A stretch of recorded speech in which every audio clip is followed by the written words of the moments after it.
alihi wa ashabihi ajma'in. Rabbi shrah li sadri wa yassir li amri wahlul 'uqdatam min lisani yafqahu qawli. Rabbi yassir wa la tu'assir wa tammim bi khair. Assalamualaikum warahmatullahi wabarakatuh. Terlebih dahulu saya ingin mengucapkan terima kasih pada Ustaz Rifki atas kesudian beliau untuk bersama-sama dengan kita pada malam ini, dan tidak lupa juga kepada sahabat-sahabat yang dapat meluangkan masa untuk bersama-sama pada majlis kita pada malam ini. Ini adalah kuliah bulanan kita yang ketiga dengan jemputan daripada kita kepada sahabat-sahabat yang lain untuk sama-sama dapat berada di majlis ilmu malam ini. Jadi sebelum kita mulakan majlis ilmu kita, mari kita mulakan dulu bacaan Ummul Kitab Al-Fatihah. Bismillahirrahmanirrahim.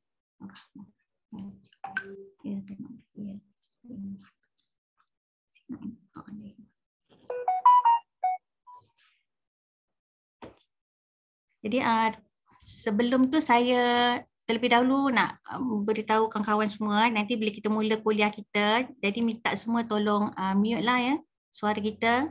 Siapa yang nak onkan video boleh, yang tak nak on pun tak apa. Dan insyaAllah semoga majlis kita malam ini diberkati Allah dari awal hingga akhir, dan moga banyak perkongsian yang dapat kita ambil sebagai manfaat ni untuk kita berusaha menjadi wanita solehah, dan moga tujuan kita yang sama, semoga kita ditempatkan di Jannatul Firdaus Allah. Jadi sebelum itu saya ingin memperkenalkan dahulu Ustaz yang bersama dengan kita pada malam ini, Al-Fadhil Ustaz Muhammad Rifki bin, Ustaz minta maaf Ustaz kalau salah sebut, Maidin ke Midin ni Ustaz? Ustaz Muhammad Rifki bin, kalau saya sebut Maidin lah, 45 tahun, beliau menetap di Johor Bahru. Ustaz orang Kelantan ni Ustaz? Benar-benar orang Kelantan. Orang Kelantan, okey. Berasal dari Kelantan, menetap di Johor Bahru, memegang ijazah sarjana muda syariah daripada Universiti Malaya, ijazah sarjana pengajian Islam daripada Open University Malaysia, diploma pendidikan IPG Terengganu. Beliau sekarang memegang, Al-Fadhil Ustaz memegang jawatan sebagai guru cemerlang pendidikan Islam dan telah berkhidmat selama 15 tahun dalam bidang pendidikan, dan sekarang berkhidmat di SMK Taman Universiti Sekudai Johor. Jadi sebenarnya sahabat-sahabat, saya tengok biodata Ustaz, dan biodata Ustaz sebenarnya panjang dia punya sumbangan kepada ummah, kepada masyarakat. Banyak sebenarnya, jadi saya sebutkan sedikit yang penglibatan Ustaz dalam dan sumbangan Ustaz dalam peringkat antarabangsa. Ustaz pernah membentang menjadi pembentang dalam program International Seminar of Islamic Thought di UKM, mewakili Malaysia sebagai penceramah di ceramah Maulidur Rasul di Majlis Islam Agama di Yala di Thailand.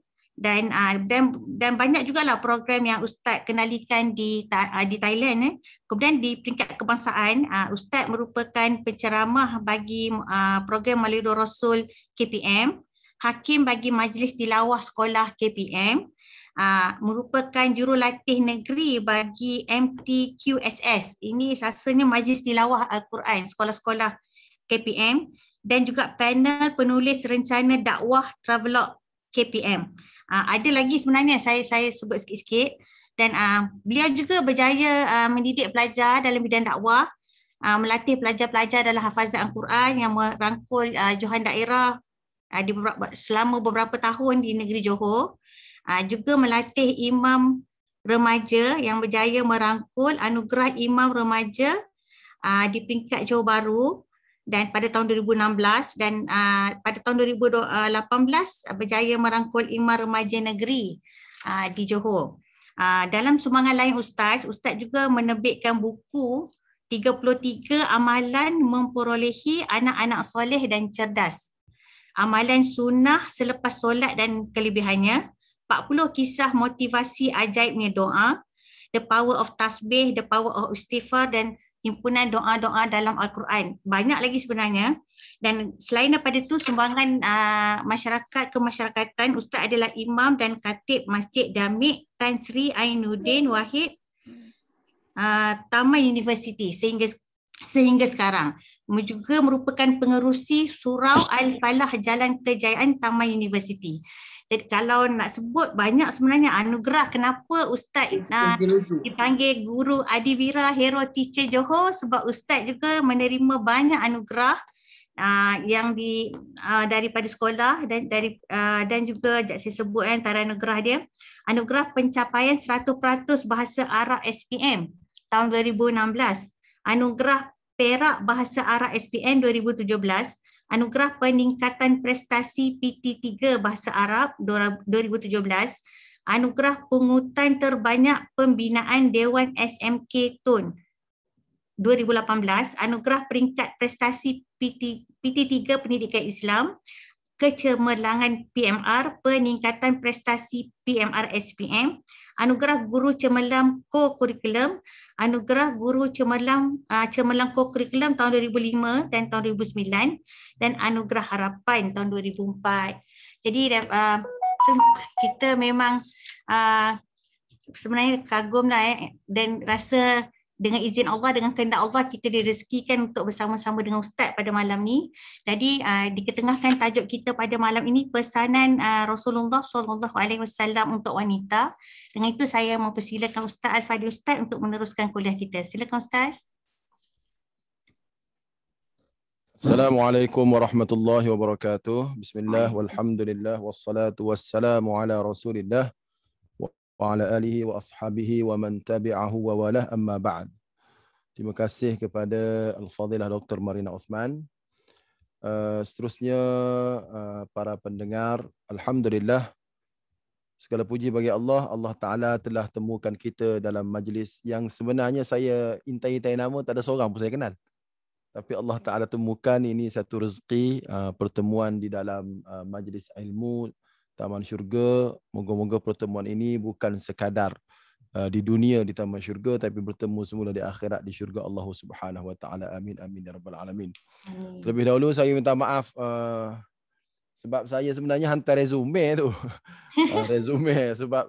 Resume mohon balik ke Kelantan. Tu yang panjang tu saya tak tahu nak bagi yang pendek-pendek. Saya terus hantar resume sebab JPN Kelantan minta untuk pindah ke Kelantan. Kalau nak pindah ke Kelantan lah, saya pun hantar resume ke Kelantan. Saya cuma copy terus hantar pada doktor lah. Tu yang terpanjang tu, minta maaf lah tu. Okey. Hari ini insya-Allah saya akan berkongsi berkaitan dengan pesanan Rasulullah SAW kepada wanita. Saya minta maaf, saya sempat buat sikit PowerPoint sikit je. Boleh saya share? Sebenarnya ada satu kitab yang saya telah download. Nama kitab tu Min Wasayar Rasul sallallahu alaihi wasallam, 50 muka surat, kitab Arab. Kalau rajin nak belajar kitab Arab, cantik juga kalau boleh download kitab ni, print out, nanti kita belajar Arab dan kita belajar juga pesanan Rasulullah kepada wanita. Ada 50 muka surat kecil je. Saya dah download kitab tu. Tak apa. Yang tu kita akan bincang kemudian. Hari ni kita tengok PowerPoint dulu. Hari ni kita tengok PowerPoint, apa yang ada dalam PowerPoint ni. InsyaAllah saya akan share. Okey. Dah nampak? Saya share dah. Nampak? Nampak Ustaz. Okey, pesanan Rasulullah SAW untuk wanita. Baik. Okey. Pertama sekali kita cuba fikir betapa hebatnya wanita ni. Siapakah manusia pertama yang memeluk Islam dan siapakah manusia pertama yang mati syahid. Allah Ta'ala takdirkan manusia pertama peluk Islam ada wanita, iaitu Khadijah bintu Khuwailid. Dan manusia pertama yang mati syahid juga wanita, iaitu Sumayyah. Maknanya dalam sejarah Islam, wanita ni bukan biasa-biasa. Dia luar biasa. Kenapa luar biasa? Kerana orang pertama masuk Islam, orang wanita, perempuan. Dan orang yang mati syahid pertama pun, orang perempuan. Ini nak menunjukkan Allah Ta'ala muliakan wanita ni. Dan di dalam Quran pula, terdapat satu surah yang dinamakan surah An-Nisa. An-Nisa maksud dia perempuan. Dan tiada surah yang dinamakan Ar-Rijal. Tak ada. Kalau cari surah Ar-Rijal, lelaki tak ada. Yang ada An-Nisa. Dan kalau kita baca sejarah seorang pendakwah hebat di Eropah, nama Aminah As-Silmi. Aminah As-Silmi ni beliau antara kajian beliau yang menyebabkan beliau masuk Islam adalah kajian surah An-Nisa. Dia mengkaji surah An-Nisa bagaimana Allah Subhanahu Wa Ta'ala membicarakan surah ini untuk memartabatkan golongan wanita yang menyebabkan dia berkenan dengan Islam dan akhir sekali memeluk agama Islam dan menjadi seorang pendakwah yang hebat. Meninggal lebih kurang 10 tahun lepas. Aminah As-Silmi. Baik, terkenallah seorang pendakwah yang terkenal. Jadi nak bagi tahu bagaimana seorang orang putih yang bukan Islam boleh berkenan dengan Islam kerana wanita, kerana kedudukan wanita dalam Islam. Baik. Jadi sekarang kita nak tengok apakah pesan Allah dalam surah An-Nisa berkaitan dengan wanita. Pesan Allah dalam surah An-Nisa berkaitan wanita, bagaimana orang lelaki kena bermuamalah dengan orang perempuan. Allah Ta'ala berfirman, A'udhu billahi minasyaitanir rajim, wa'ashiruhunna bil ma'ruf. Wa'ashiruhunna bil ma'ruf, dan hendaklah kamu semua wahai orang lelaki, ashiruhunna, bermuasyarah, berinteraksi, berhubung, melayan. Hendaklah kamu wahai suami-suami melayan orang perempuan itu bil ma'ruf, dengan baik. Fa in karihtumuhunna, andai katalah kamu tak berkenan satu perkara terhadap perempuan itu, fa asa an takrahu syai'an, mungkin kamu tak berkenan satu, wa yaj'alallahu fihi khairan katsira, tapi banyak lagi benda-benda baik yang ada pada isteri kamu. Maknanya Islam ajar pada orang lelaki, orang perempuan ni kena layan baik-baik. Memanglah ada kekurangan sebab manusia, lelaki pun kurang juga. Tapi kena ingat, yang lebih pun banyak juga. Sebab tu dalam hubungan lelaki suami isteri ni Allah Ta'ala pesan satu benda, wala tansawul fadla bainakum.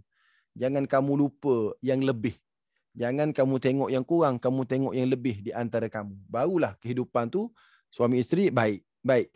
Kemudian kita tengok pula pesanan Nabi kepada lelaki berkaitan dengan perempuan. Pesanan Nabi kepada lelaki tapi berkaitan dengan perempuan. Sebelum kita masuk pesan Nabi kepada perempuan, Allah Subhanahu Wa Taala meletakkan kehebatan orang perempuan sampai Nabi pesan, ittaqullaha fin nisa. Bertakwalah kamu kepada Allah, kata Nabi SAW tentang perempuan. Dan ungkapan ini Nabi ungkap ketika Hajjatul Wada'. Khutbah Hajjatul Wada', khutbah haji terakhir. Maknanya antara pesan Nabi yang terakhir sebelum Nabi wafat.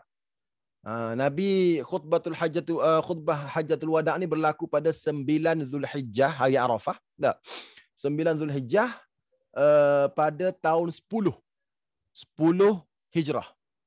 Dan Nabi wafat pada 12 Rabiul Awal tahun 11 Hijrah. Maknanya lebih kurang berapa bulan? Lebih kurang Zulhijjah, kemudian Muharram, Safar, Rabiul Awal. Lebih kurang 3 bulan. Zulhijjah, Muharram, sebulan, 3 bulan. 3 bulan sebelum Nabi wafat, Nabi menuturkan ungkapan, ittaqullaha fin nisa, wahai lelaki-lelaki, bertakwalah kepada kamu kepada Allah, jaga baik-baik orang perempuan ni. Fa innakum akhadhtumuhunna bi amanatillah. Sesungguhnya kamu mengambil mereka dengan amanah Allah. Kamu ambil mereka jadi isteri dengan amanah Allah. Maknanya kamu pegang satu tanggungjawab besar. Satu lagi, wastahlaltum furujahunna bi kalimatillah. Dan halal kamu bersama dengan isteri kamu. Halal kamu hidup bersama dengan isteri kamu. Halal tu kenapa? Bi kalimatillah, dengan kalimah Allah. Maknanya halalnya suami menggauli isteri dengan ungkapan daripada Allah. Apa maksud dengan kalimah Allah? Okey, ketika mana wali kepada perempuan, bapa kepada perempuan, atau datuk kepada perempuan, atau abang kepada perempuan, nak dikahwinkan kepada seorang lelaki, apakah kata seorang bapa tu? Bapa itu akan kata, aku nikahkan akan dikau dan aku kahwinkan akan dikau. Kalaulah dia guna perkataan lain, katalah si bapa ni tak nak guna perkataan nikah dengan kahwin. Dia nak guna perkataan aku satukan kamu berdua. Ataupun aku hidup harmonikan kamu satu rumah tangga. Contoh, tak nak guna perkataan aku kahwinkan dan aku nikahkan. Maka hukum kahwin itu tak sah. Kenapa tak sah? Kerana Nabi dah bagi tahu halalnya kamu bergaul dengan isteri kamu dengan kalimah Allah. Jadi Allah Ta'ala guna ungkapan untuk kahwin ni ialah dengan dua je. Iaitu perkataan kahwin dan nikah. Dalam Quran, Allah Ta'ala sebut, falamma qada Zaidum minha watara zawwajnakaha. Bila mana Zaid telah menyelesaikan iddah dia, dengan isteri dia Zainab binti Jahshin, maka kami kahwinkan kamu wahai Muhammad dengan Zainab. Jadi Allah Ta'ala kata kami kahwinkan.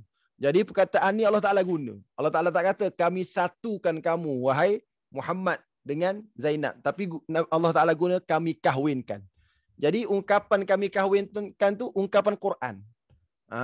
Jadi kalau nak kahwin kena guna ungkapan Quran. Tak boleh guna perkataan lain. Saya nak satukan kamu, saya nak rumah tanggakan kamu, tak boleh. Kena aku kahwinkan di kau. Satu lagi perkataan nikah. Qala inni uridu an unkihaka ihda ibnataini hataini ala an ta'jurani thamaniya hijaj. Ini surah Al-Qasas. Yang atas tu surah Al-Ahzab. Kata seorang lelaki tua, dia kata, aku ingin kahwinkan kamu, wahai Musa, dengan salah seorang daripada dua anak aku. Ini cerita Nabi Musa pergi ke Madian. Baik, jadi nak cerita, dua perkataan ni aja digunakan oleh Allah, iaitu kahwin dengan nikah. Jadi halalnya pergaulan antara lelaki dan perempuan kerana menggunakan dua perkataan yang Allah gunakan dalam Quran. Hebat. Sebab tu saya pesan kepada lelaki-lelaki yang nak kahwinkan anak dia, kena bertaubat sungguh-sungguh sebelum kahwin, sebelum jadi wali. Kenapa? Kerana ni kita tak guna bahasa biasa, kita guna bahasa Allah.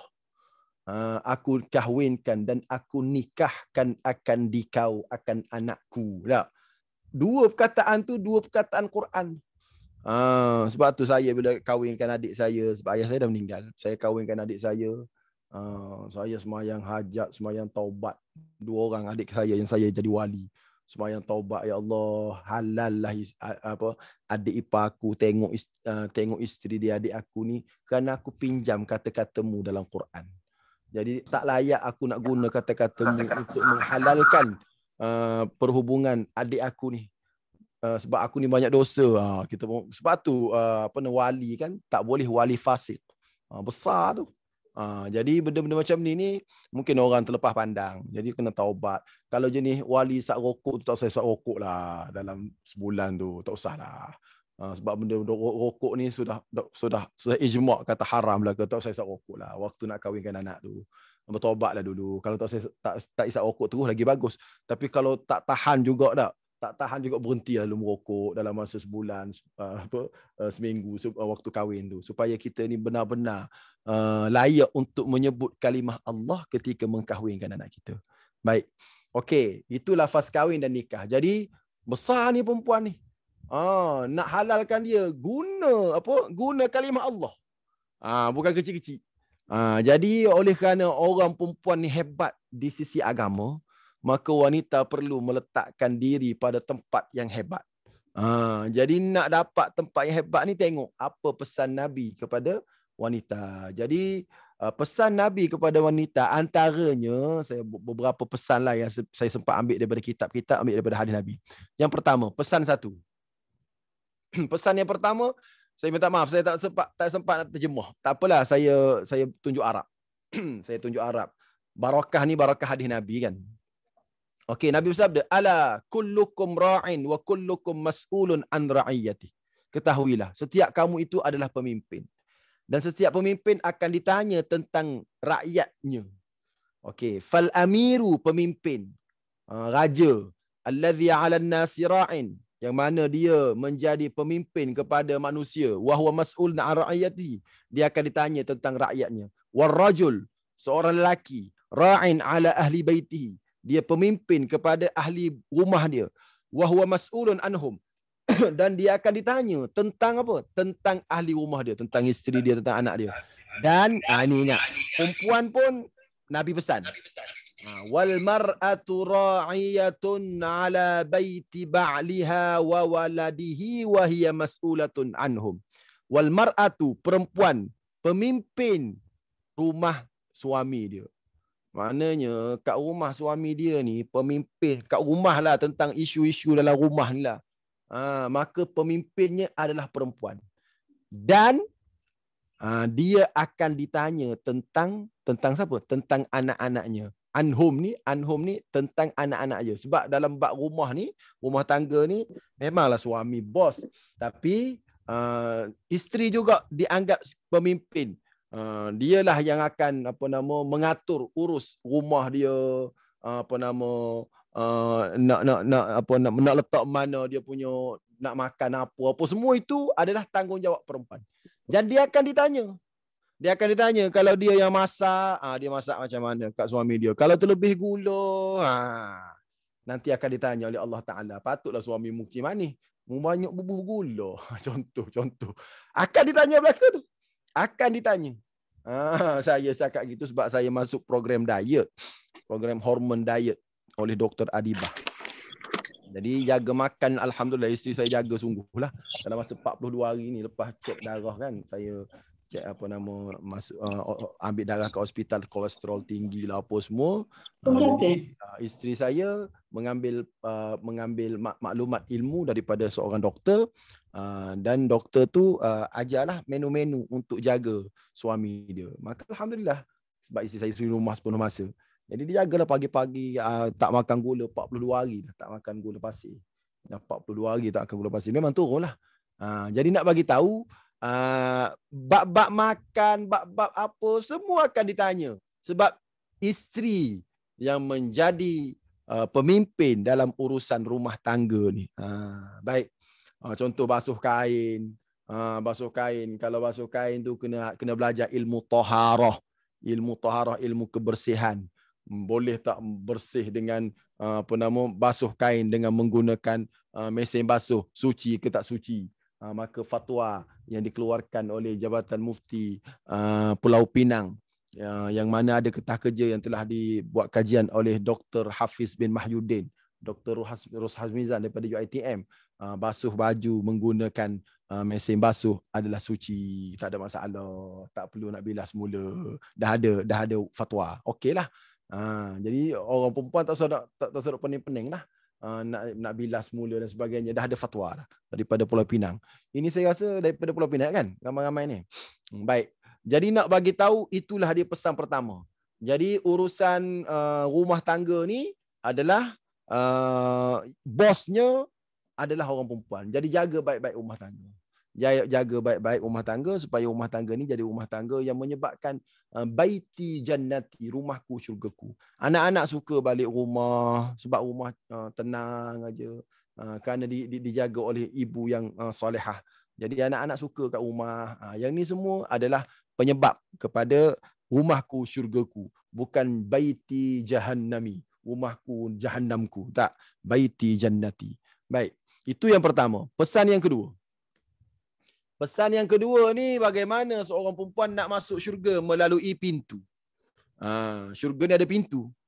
Baik, Nabi SAW pesan, idza sallatil mar'atu khamsaha, bila seorang perempuan bersalat 5 waktu, jaga betul-betul, wa shamat syahraha, dia puasa bulan Ramadan betul-betul, wa hassanat farjaha, dan dia jaga maruah diri dia, wa ata'at ba'laha, dan dia taat suami dia, dakhalat min ayyi abwabil jannati sya'at, dia akan masuk syurga dari mana-mana pintu yang dia kehendaki. Dia nak pintu mana, boleh masuk belaka. Sebab itulah saya kalau ada orang-orang perempuan yang terlalu aktif sangatlah, baguslah aktif, program keagamaan ni bagus. Tapi kalau suami dia datang mengadu, ada juga saya ni, bila orang datang tanya macam mana isteri saya solehah tau, bagus dia aktif sangat program tu program ni, tapi saya tak puas hatilah, dia kat rumah ni dia tak berapalah jaga rumah tangga. Saya pun macam terabai sebab dia aktif sangat. Aktif program tu, aktif program ni, bagus. Apa pandangan Ustaz? Saya jawab senang je. Dia masuk syurga, dia nak masuk syurga melalui jendela. Kenapa Ustaz cakap macam tu? InsyaAllah dia aktif tu, insyaAllah dia boleh masuk syurga. Tapi tidak melalui pintu lah. Kenapa? Sebab dia tak ada wa ata'at ba'laha. Wa ata'at ba'laha, dia taat suami dia. Sebab suami dia tak puas hati dengan dia. Jadi dia tak boleh masuk syurga melalui pintu. Dia mencari jendela untuk masuk syurga. Sedangkan Allah dah sediakan pintu. Allah dah sediakan pintu untuknya. Maknanya boleh, bagus, program-program bagus, tapi pastikan suami kita tak ada masalah dengan kita dan dia redha dan dia suka kita aktif. Okey. Kalau tak suka kita aktif, tak ada ketaatan kepada suami, takut-takut nak masuk syurga kelak, tak boleh masuk ikut pintu. Sibuk cari jendela je. Sebab yang boleh masuk ikut pintu adalah yang taat kepada suami dia. Baik. Yang semayang, yang puasa, yang jaga maruah, yang taat suami, insya-Allah dia boleh masuk syurga dari mana-mana pintu yang dia kehendaki. Itu pesan yang kedua. Okey, pesan yang ketiga. Pendek-pendek lah lagi mula-mula ni. Pesan yang ketiga ni adalah pesan tentang aurat. Pesan tentang aurat. Sinfani min ahlin nari lam arahuma. Sinfani, dua golongan. Min ahlin nar, golongan ahli neraka. Lam arahuma, aku tak sempat tengok. Ini Nabi sebut, aku tak sempat tengok sebab tak berlaku di zaman Nabi. Tapi benda ni berlaku di akhir zaman. Memang tak berlaku di zaman Nabi. Jadi Nabi kata, aku tak sempat tengok. Tapi benda ni ada. Dan dua ni ahli neraka. Ini mukjizat Nabi. Memberitahu suatu perkara yang bakal berlaku. Dua kumpulan manusia. Yang pertama, qaumun ma'ahum siyatun ka'adnabil baqar. Satu kaum yang zalim. Manusia yang zalim. Yang mana dia ni ada siyatun, ada cemeti. Ka'adnabil baqar. Cemeti dia ni panjangnya, besarnya lebih kurang ekor lembu. Macam ekor lembu tu. Yadribuna bihan nas. Dia pukul orang secara zalim. Ni orang zalim ni ahlun nar. Dia ahli neraka. Yang kedua ni yang terlibat dengan orang perempuan ni. Wanisaun, dan perempuan-perempuan. Kasiat, yang berpakaian. Ariyat, tapi telanjang. Mumilat, mailat, melenggang-lenggok jalan. Mailat, tarik tarik perhatian orang lain.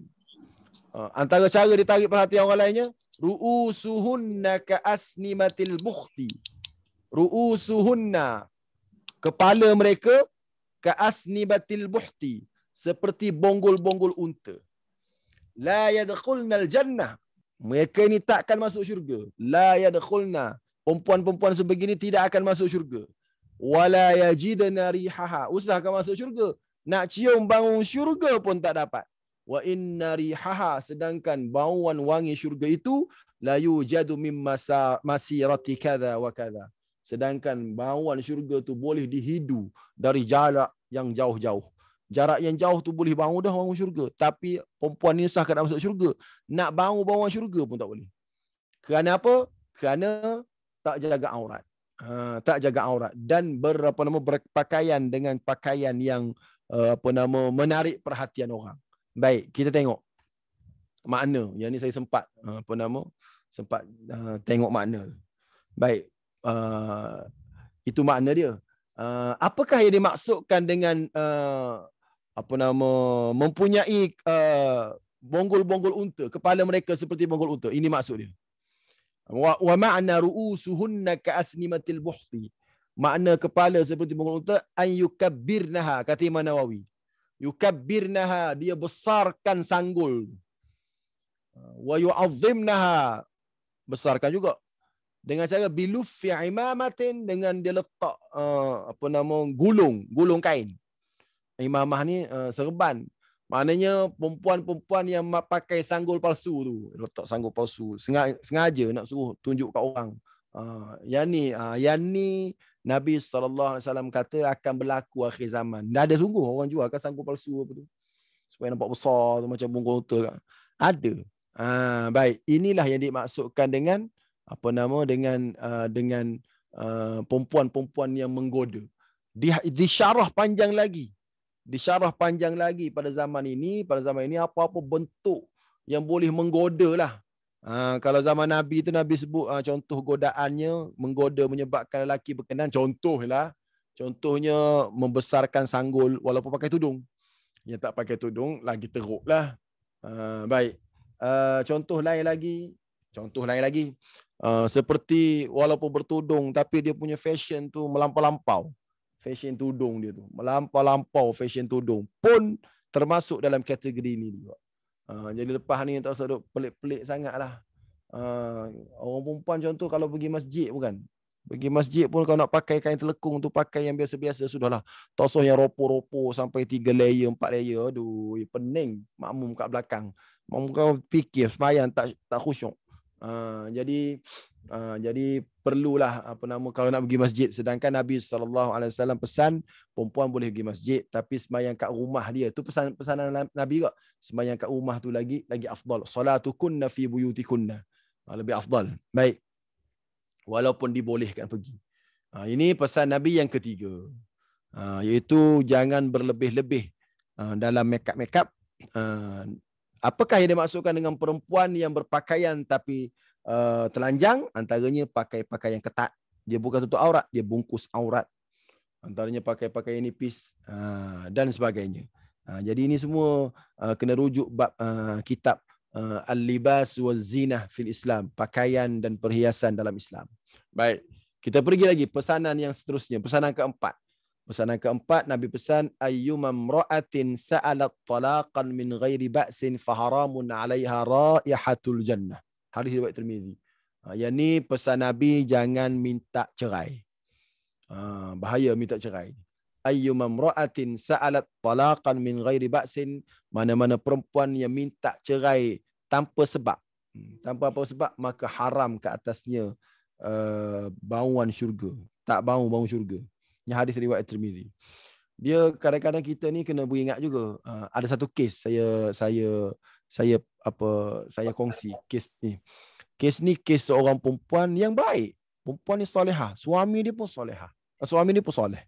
Suaminya soleh, perempuan ni solehah. Anak-anak dia sekolah agama. Dan saya kenal, beliau suaminya merupakan anak murid saya kat masjid lah. Dia ikut kuliah saya. Satu hari dia telefon saya, suaminya. Dia kata, Ustaz kena selamatkan saya. Selamatkan rumah tangga saya. Isteri saya mohon cerai. Dah filekan mohon cerai di Pejabat Agama Kulai. Di Kulai di Johor. Jadi kalau Ustaz tak selamatkan, bercerai kami, dia kata. Saya kata, apa masalah? Dia kata, dia cabar. Dia kata, saya benci awak kerana benci sungguh-sungguh. Jadi, kalau betul lah saya benci awak kerana saya dirasuk oleh jin, kita pergi jumpa dengan Ustaz Rifki. Dia kata gitu. Jadi, bila dia cabar gitu, saya kata, okey lah. Kata suami dia, mari kita pergi jumpa dengan Ustaz. Jadi, dia bawa lah isteri dia. Dia bawa isteri dia datang untuk berubat, untuk merawat rawatan. Saya tengok dia jalan tu, saya dah rasa dah, ni kena jin ni. Saya tengok dia jalan. Dia datang kat masjid tu untuk ubat masuk dalam bilik rawatan tu. Dia jalan tu lain dah. Saya kata kena jin ni, saya rasa ni. Kena kacau ni. Kemudian saya pun mulalah baca. Tak sempat habis ayat kursi lah. Baru Fatihah dengan selawat pada Nabi, dah jatuh dah. Jatuh, terbaring. Suami dia ada sebelah. Dan dia berpakaian tutup aurat. Tudung labuhnya solehah. Baca, sudah baca apa semua tu, alhamdulillah jin tu menyerlahkan diri, kata berkenan pada perempuan ni, dan banyak lagi lah jin tu berdialog. Sudah daripada saya ubat tu dengan izin Allah, alhamdulillah, isteri dia terus peluk suami dia. Minta maaf bang. Saya tanya, awak minta cerai dengan suami awak sedar tak? Sedar, dia kata. Saya isi borang minta cerai. Memang saya benci kat suami dia baru ni. Sekarang tak benci pun. Kenapa, saya kata? Awak ada apa? Kalau ikut kata jin tadi lah. Tak boleh percaya kata jin ni. Awak ni ada orang berkenan ke? Oh, dia kata betul, dia kata. Saya ni bekerja, dia kata. Bila saya bekerja, adalah saya berhubung dengan seorang lelaki daripada Sabah. Kerana kerja. Dan dia terus masuk dalam Facebook saya. Lepas tu dia kata dia berkenan dengan saya. Dan saya ni isteri dia baru meninggal. Jadi lepas daripada saya berkenalan dengan dia dalam Facebook tu lah, saya jadi sakit, dia kata. Oh, kemudian jadi benci kat suami. Jadi lepas tu alhamdulillah sampai sekarang lah okey lah.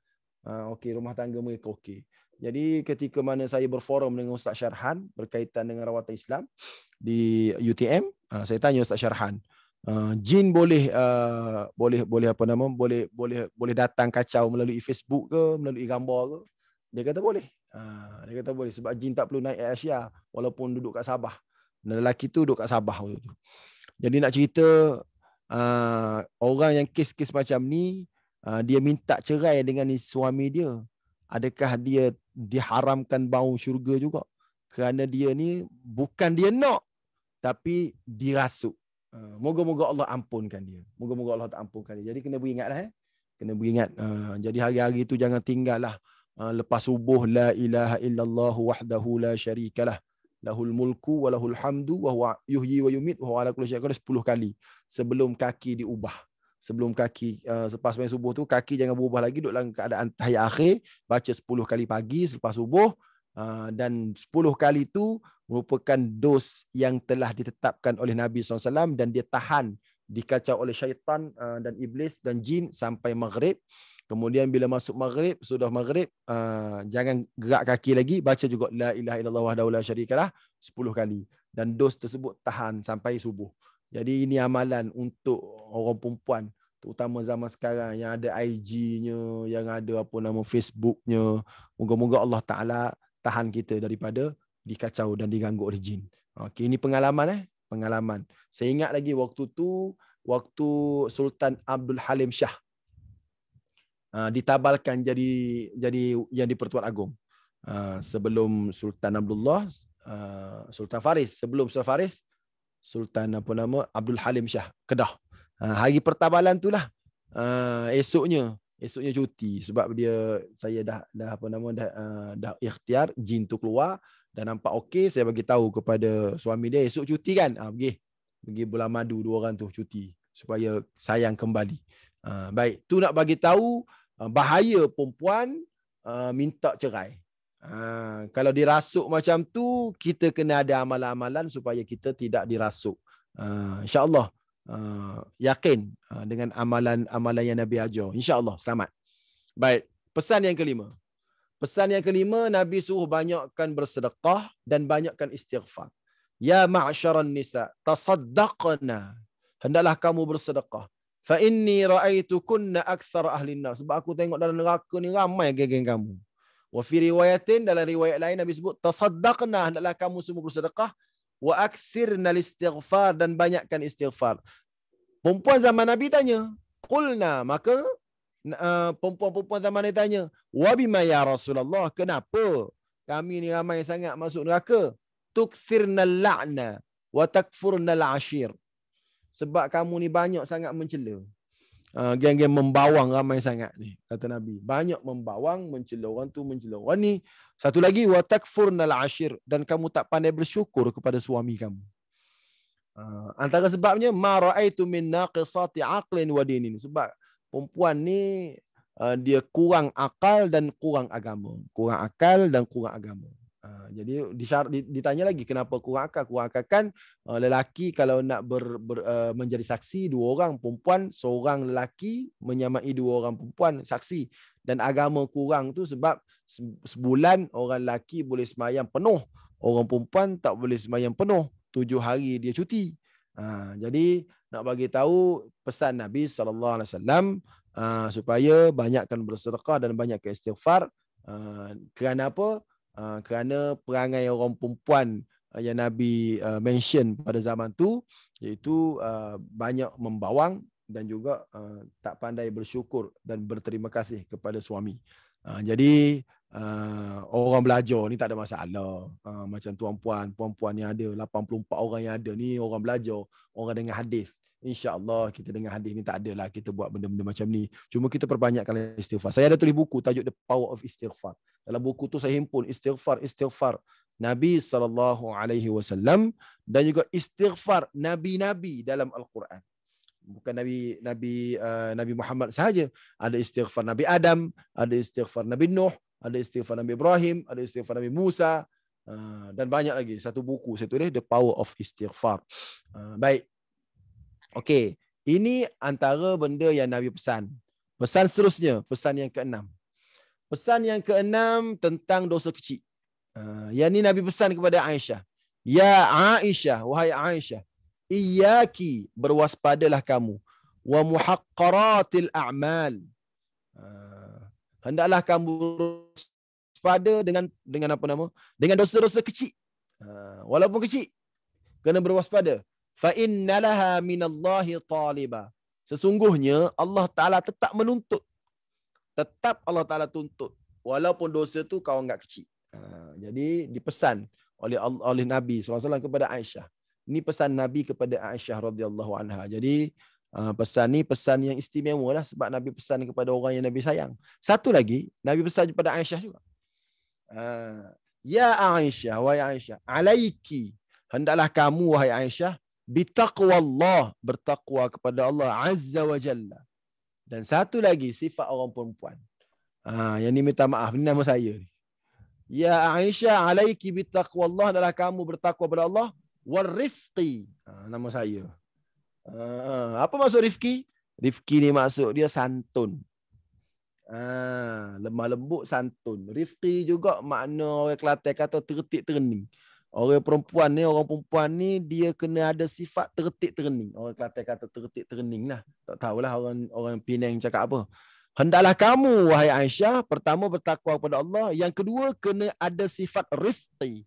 Rifqi ni maksud dia santun. Ialah orang perempuan. Dia tak boleh nak pakai macam tomboy ke, macam pengkit ke. Tak ada. Sebab apa nama? Sebab orang perempuan ni dia kena ada sifat-sifat sebegitu. Fa innar rifqa, sesungguhnya santun itu, lam yaku fi syai'in qatt illa zanahu. Kalau santun itu ada pada sesuatu perkara, maka perkara itu akan terhias cantik. Maknanya sebab santun dia nampak comel je. Walam yunza' min syai'in qattu illa syanahu. Kalau santun itu tiada pada sesuatu orang, maka seorang itu akan nampak buruk dia. Buruknya seseorang kerana tiada santunnya. Baiknya seorang kerana ada santun. Dan Quran, kalau kita tengok Quran santun. Untuk orang perempuan biasa tanya, saya kuliah mereka tanya, Ustaz, ni nak tanya ni, dia kata. Tak ada ke bidadara untuk perempuan? Yang ada asyik sebut bidadari je. Ada ke orang perempuan bidadara lah apa semua? Ada tak? Wildan lain wildan. Bidadara lah macam mana? Okey, kita jawab secara umum. Quran kata, walahum fiha ma tashtahihil anfus walahum fiha ma tadda'un. Baik. Untuk orang ahli syurga ni, dia nak apa boleh berlaku. Quran kata, dia nak apa boleh berlaku. Berdasarkan ayat ni secara umum, dia nak apa boleh berlaku. Dia nak apa-apa boleh berlaku. Cuma Quran ni, dia santun. Dia santun. Dia tak sebutlah benda yang pelik-pelik. Maksud dia, benda yang tak santun tu dia tak nak sebut.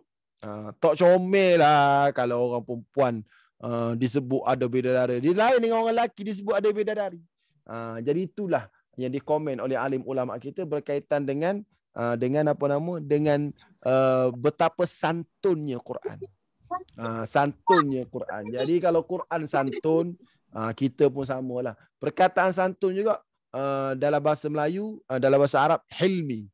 Hilmi dengan rifqi makna sama. Iaitu santun. Orang Kelantan kata beraluh, tertik terening, tidak gelojoh. Jadi orang perempuan kena ada sifat-sifat seperti itu.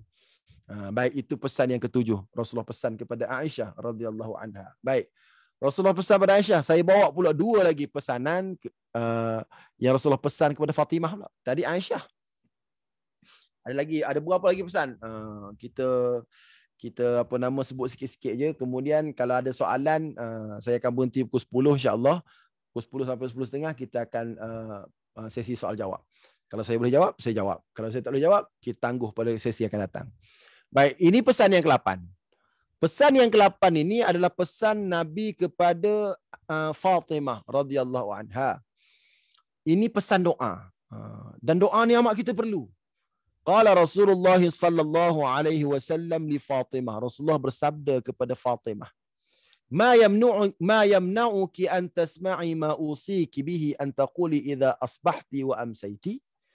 Apakah perkara yang menyebabkan kamu terhalang daripada pesanku untuk kamu baca setiap pagi dan setiap petang? Maknanya setiap pagi, setiap petang, wahai Aisyah, jangan kamu tak baca. Kamu kena baca doa ni. Apa doa bunyi? Ya Hayyu Ya Qayyum, wahai Allah yang maha hidup, maha berdiri sendiri. Okey, itu kita panggil nama Allah, seru nama Allah. Kemudian kita minta, bi rahmatika astaghith, dengan rahmatmu ya Allah, astaghith, aku mohon bantuan. Aku mohon bantuan, aku terlalu berharap kepada rahmatmu. Baik. Bi rahmatika astaghith, aku amat berharap kepada rahmatmu ya Allah. Baik. Bi rahmatika astaghith. Maka aku minta denganmu ya Allah, apa yang aku minta? Aslih li sya'ni kullah. Tolong perbaiki segala urusanku. Kullah, semua. Wala takilni, dan jangan kamu biarkan daku ila nafsi, mengurus diriku, tarfata ain, walau sekelip mata. Maknanya aku harap yang urus aku adalah engkau. Kau jangan biar aku urus aku. Kalau aku urus aku ni lemah. Kau yang urus aku. Kau yang atur aku. Bila kau atur aku, insya-Allah cantiklah. Kau atur aku pukul 5, kau kejutkan aku dah boleh bangun awal. Kemudian pukul pukul 5.30 aku duduk dah berada di tikar sembahyang. Pukul 6 aku dah siap solat subuh, aku dah baca maksurat, aku dah baca Quran. Pukul 6.30 aku dah siapkan sarapan. Semua itu aturan hidupku diatur olehmu. Jangan kau biarkan aku yang mengatur aturan hidupku walaupun sekelip mata. Ini doa Nabi, ini pesan Nabi kepada Fatimah.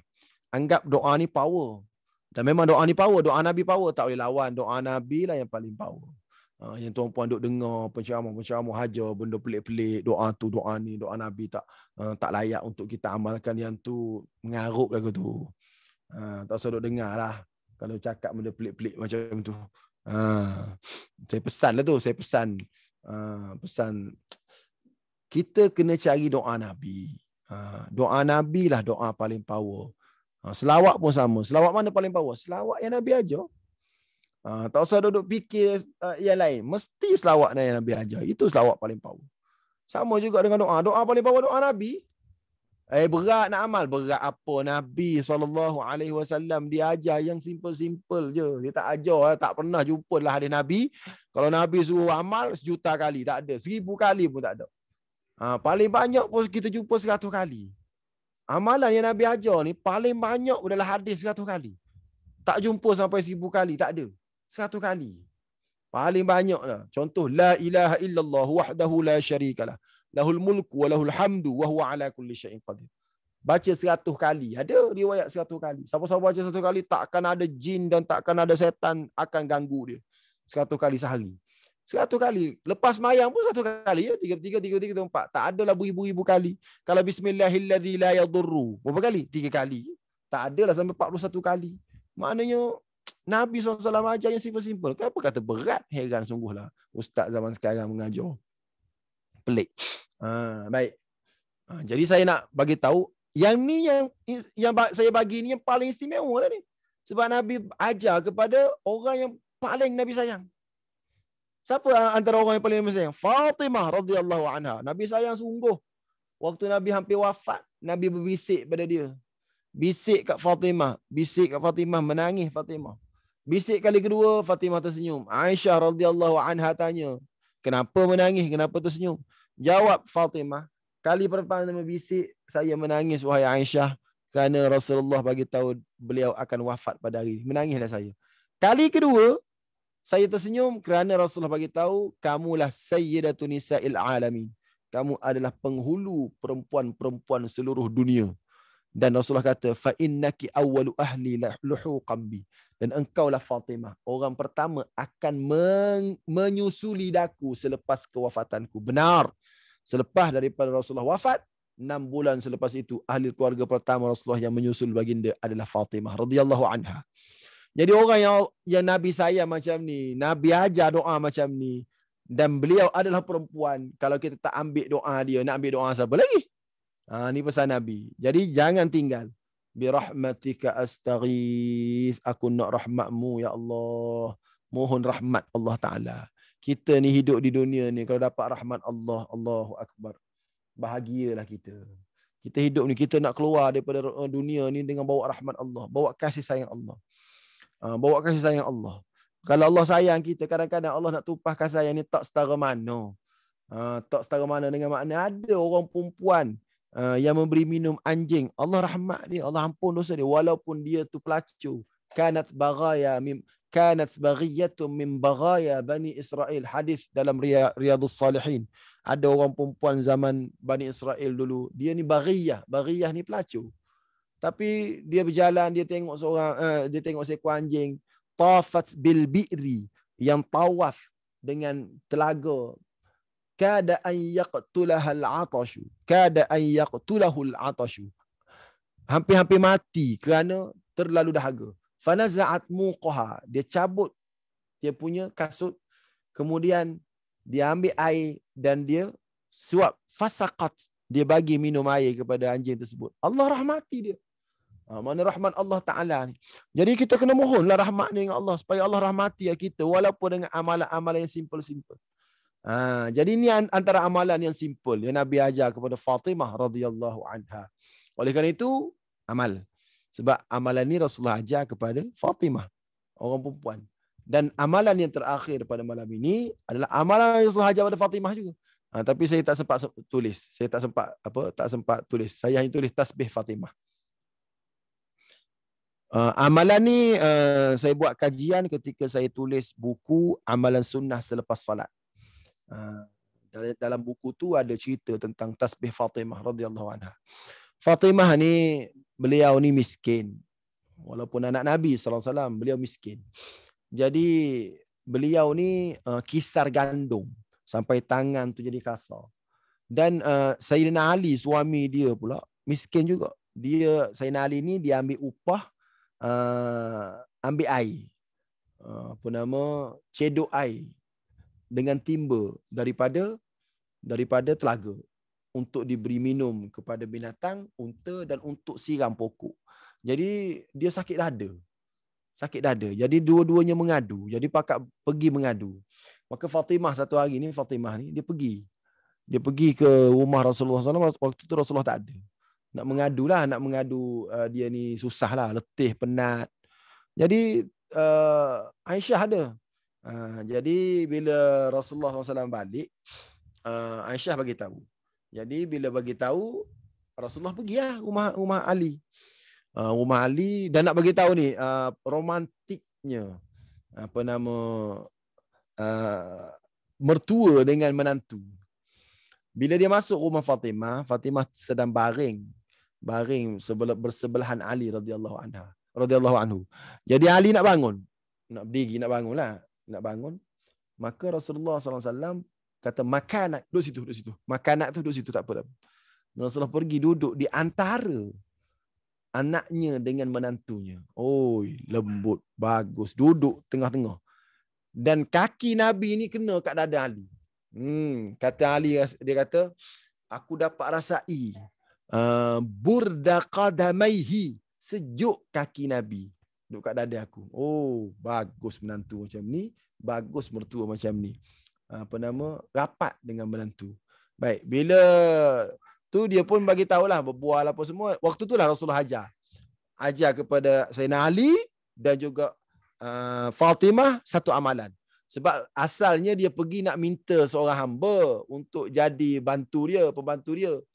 Mintalah, tak ada ke seorang hamba, aku nak saya ya Rasulullah nak ambil buat bantu saya dalam kerja rumah ni, kerja rumah. Kata Rasulullah, sabaqakum yatamal badri. Habis dah.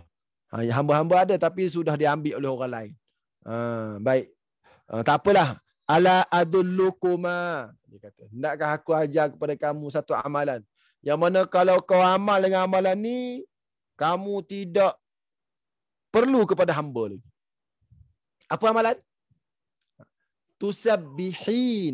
Tusabbihani dubura kulli salatin 10.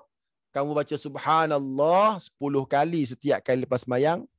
Wa tahmidanihi. Dan kamu, wahai Ali dan Fatimah, baca alhamdulillah 10 kali selepas solat.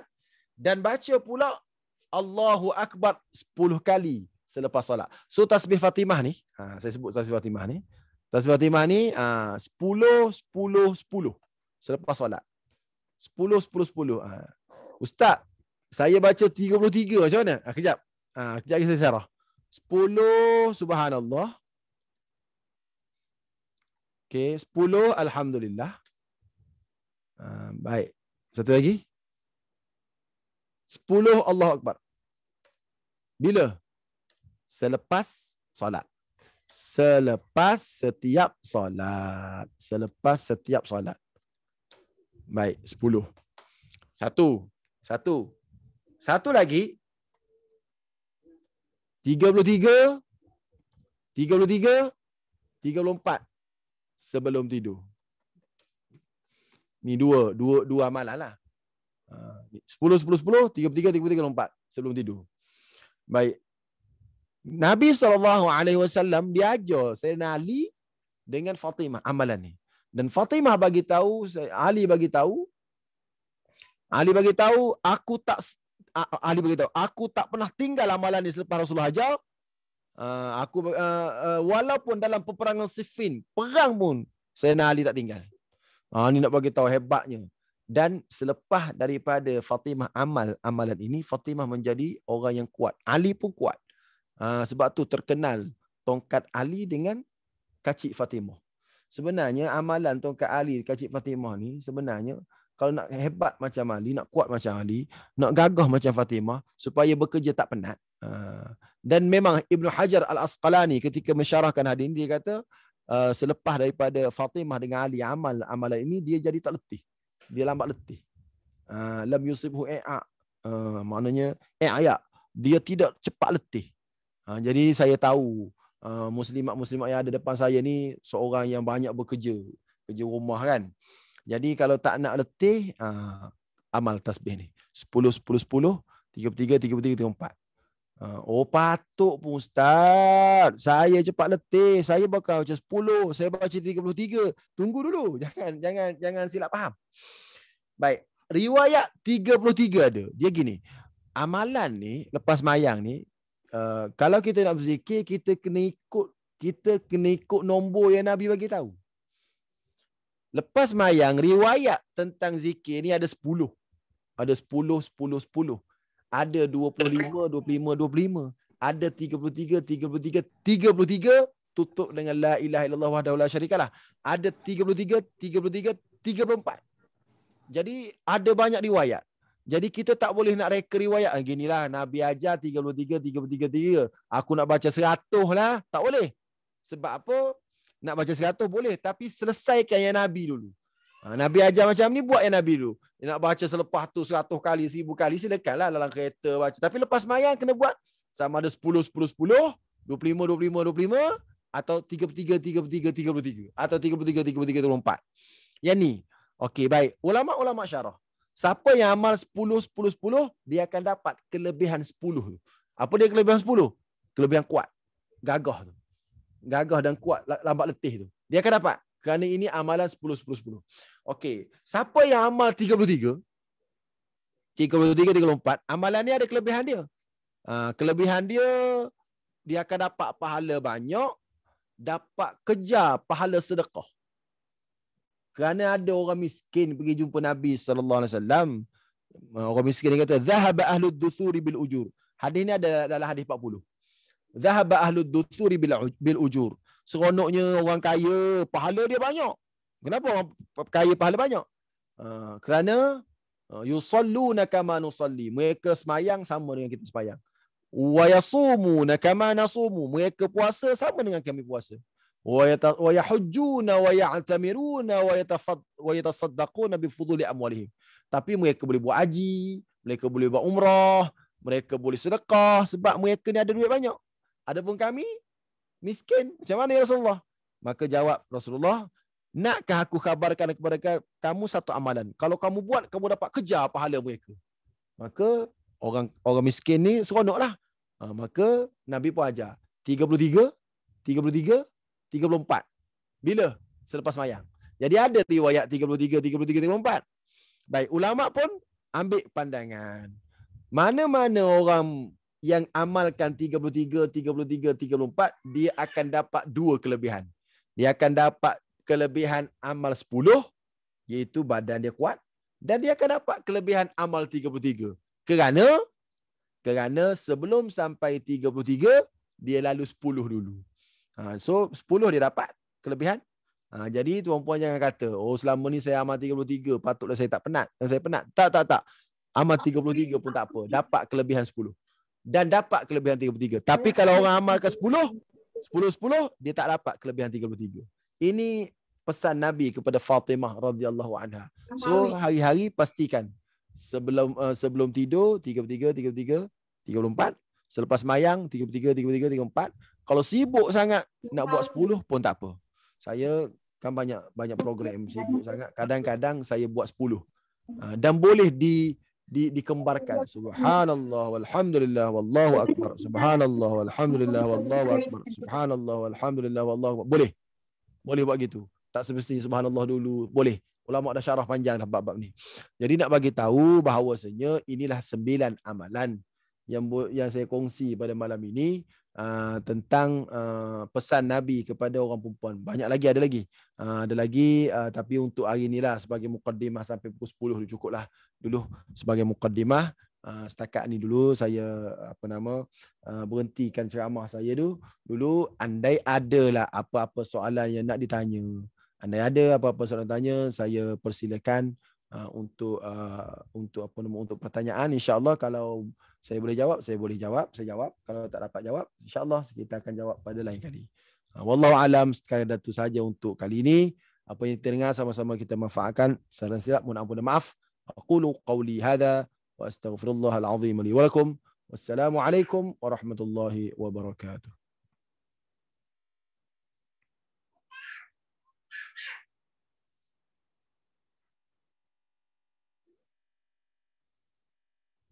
Ada soalan? Kau nak tanya? Share apa ni? Farah Haizan tanya, boleh share Ustaz? Share apa? Kalau tak nak tanya secara suara, boleh tanya dengan mesej. InsyaAllah.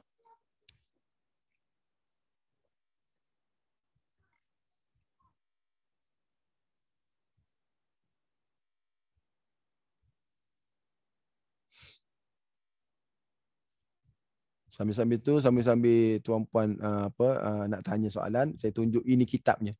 Min wasayar rasulin lin nisa. Antara wasiat Nabi kepada orang perempuan. Inilah kitabnya. InsyaAllah kita boleh, kalau ada masa kita boleh baca satu persatu. Muka surat demi muka surat. Karangan Abu Ammar Mahmud Al-Misri. Jadi ini antara pesan Nabi kepada perempuan yang saya tengok, termasuk juga orang lelaki lah. Bukan perempuan saja. Termasuk juga orang lelaki. Ini antara pesan-pesan. Buku ni kecil saja, tapi bagus untuk ambil manfaat lah, insyaAllah. Lepas ni kalau ada masa lagi kita baca kitab ni satu persatu, insyaAllah. Okey, ada soalan? Kalau tak ada, kita boleh berhenti. Kalau ada boleh tulis. Assalamualaikum Ustaz. Waalaikumsalam warahmatullahi wabarakatuh. Nur Aini kat sini. Terima kasih atas ceramah yang diberikan tadi. Saya ada satu soalan tentang salah satu daripada pesanan Nabi yang ketiga tadi, tentang aurat ataupun wanita yang berpakaian seperti telanjang dan lenggang-lenggok ataupun tarik perhatian. Saya nak bertanya tentang perhiasan yang macam gelang ataupun rantai yang ada bunyi rucing tu Ustaz. Macam mana, adakah ini termasuk dalam perhiasan yang menarik perhatian? Okey, baik. Dalam Quran ada sebut. Tentang larangan Allah Taala tentang bunyi-bunyi. Okey, saya tunjuk ayat Qurannya. Supaya kita dapat ambil liyu'lama ma yukhfina min liyu'lama. Surah An-Nur tak silap. Okey, surah An-Nur ayat 31. Muka surat 353. Muka surat Qurannya 353. Baik, saya share. Saya share. Skrinnya saya share. Okey, supaya kita dapat tengok ayatnya. Ni. Ni. Wala yadribna bi arjulihinna. Wala yadribna. Dan janganlah perempuan-perempuan itu pukul bi arjulihinna, hentakkan kaki-kaki mereka. Liyu'lama ma yukhfina min zinatihinna, untuk diberitahu adanya hiasan-hiasan yang terlindung. Jadi adalah Nabi pesan, Nabi tak bagi. Allah Ta'ala tak bagi dalam ayat ni. Secara jelas tu. Ayat boleh rujuk surah An-Nur ayat 31, Quran muka surat 353. Jadi saya tak sempat nak tengok tafsir lah, tapi itu rujukannya. Ada larangan untuk memperdengarkan bunyi-bunyi pakaian-pakaian gelang-gelang dan sebagainya, ada larangan. Jadi bila ada larangan jelas ni, saya tunjuk sekali dengan ayat Quran, rasanya puas hati dah tu. Jadi kalau nak tahu, boleh rujuk lagi kitab tafsir. Saya boleh buka tafsir ni, tapi okey, baik. Nak buka tafsir terus? Kena baca tafsir pula. Baik, tak apa. Sekarang sekarang senang. Sekarang kita boleh cari terus dalam program ni. Sebab ada Maktabah Syamilah. Dan saya memang minat guna benda-benda macam ni dalam pengajaran saya. Baik. Itulah jawapan sebelum saya buka tafsir. Ada soalan lagi? Okey, ada soalan lain lagi. Tadi ada soalan tentang apa tadi ya? Tentang apa tadi? Tentang selamat daripada jin. Amalan-amalan selamat daripada jin. Okey, amalan-amalan selamat daripada jin, saya ada satu PowerPoint. Satu PowerPoint yang saya dah buat siap, 15 benteng daripada jin, yang tu kita bentang lain kali lah. Okey, kita bentang lain kali. Panjang nak bentang lagi ni. Antaranya sentiasa berwudu, antaranya juga banyakkan baca Quran, dan banyak lagi lah benda-benda lain lagi yang disebut dalam tu. Baik. Okey. Okey, boleh tadi jelas mana ada larangan? Satu. Okey, seterusnya. Apakah amalan untuk lindungi daripada gangguan jin? Okey. Rohaiza Awan kata, Ustaz, tanggungjawab buat kerja rumah dan masak tu tanggungjawab isteri ke? Saya pernah terbaca yang ini adalah tanggungjawab suami, tapi kalau isteri buat dapat pahala. Okey, baik. Okey, kita bila terima bila kita menerima Quran dan hadis, kita kena terima satu package. Tak apa, saya akan syarah ni, bab ni. Okey, baik. Yang pertama saya nak sebut, yang pertama, ada dalam sejarah seorang lelaki hebat. Nama lelaki ni Sa'id bin Mu'adh. Dalam kitab Rijalun Haular Rasul. Baik. Yang mana lelaki ini telah dilantik oleh Sayyidina Umar radhiyallahu anhu untuk menjadi governor. Yang mana ketika beliau menjadi governor, beliau telah diziarahi oleh Umar Al-Khattab. Dan bila dia diziarahi oleh Umar Al-Khattab, Umar Al-Khattab panggil rakyat, suruh mengadu tentang lelaki ni. Baik. Jadi bila mengadu tentang lelaki ni, antara aduan rakyat ni, dia kata, aku tak puas hati dengan dia ni beberapa perkara. Pertama, aku tak puas hati dengan dia. Yang pertama, dia ni masuk kerja lewat. Itu pertama. La yakhruju hatta yata'ala an-nahar. Dia tak akan keluar daripada rumah dia bekerja walaupun dia governor, dia menteri besar di Himsa. Tapi dia ni keluar kerja lewat.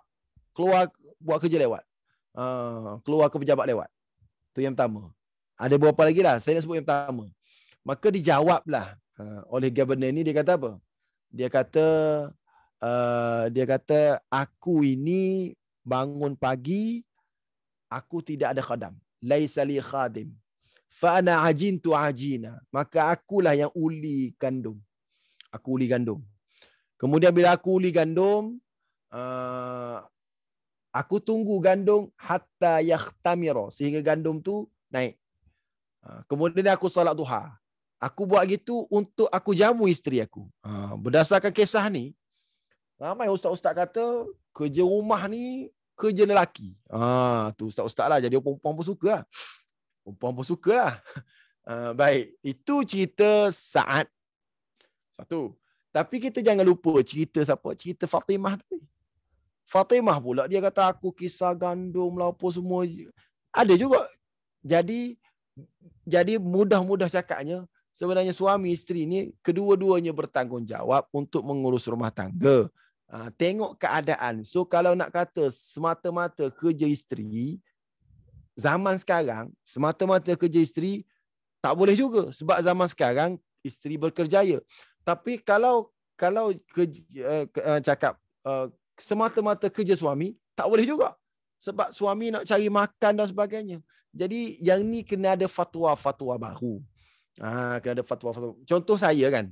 Saya ni guru di sekolah. Balik sekolah, pagi saya kuliah. Pukul 10.30 saya pergi sekolah. Pukul 5 saya balik. Baca kitab sekejap. Lepas tu saya pergi jadi imam. Saya kuliah. Kalau saya nak ambil kerja rumah, kesianlah saya. Isteri saya di rumah sebelum masa. Jadi dalam situasi saya, isterilah. Jadi ulama-ulama terkemudian ni ambillah kesimpulan. Ambil kesimpulan macam mana?